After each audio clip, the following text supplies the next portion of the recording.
অনেক দিন আগের কথা। এক গ্রামে ছিল এক পাগল বুড়িমা পেতনি। তার চুল এলোমেলো, গায়ে ছেঁড়া শাড়ি, আর মুখে সবসময় হাসি লেগে থাকত। গ্রামের বাচ্চারা তাকে দেখলেই চিৎকার করে পালিয়ে যেত, কিন্তু বুড়িমা কারো ক্ষতি করত না। সে সারাদিন জঙ্গলে ঘুরে বেড়াত, নিজের সাথে কথা বলত।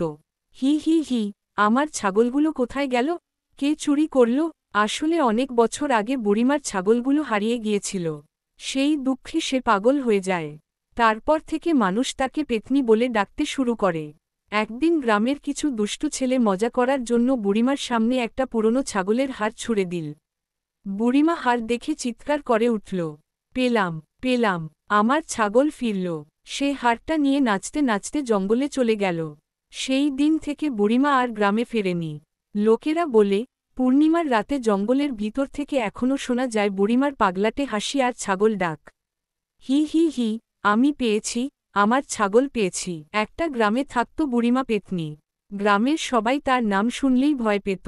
বুড়িমা রাতে বেরিয়ে বেড়াত, আর লোকের গরু ছাগল চুরি করত।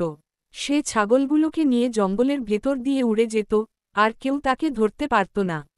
একদিন গ্রামের লোকেরা ঠিক করল, এবার বুড়িমাকে হাতেনাতে ধরতে হবে।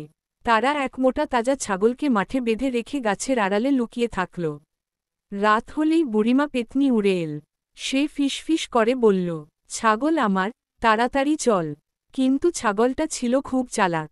সে হঠাৎ জোরে ডাকল, বেয়া আ। এই আওয়াজে গ্রামবাসীরা দৌড়ে বেরিয়ে এল।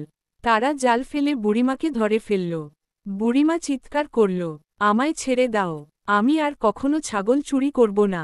তারপর থেকে বুড়িমা পেতনি গ্রামে আর দেখা দেয়নি। গ্রামের ছাগলগুলোও নিশ্চিন্তে ঘুরে বেড়াতে লাগল। Dash dash dash.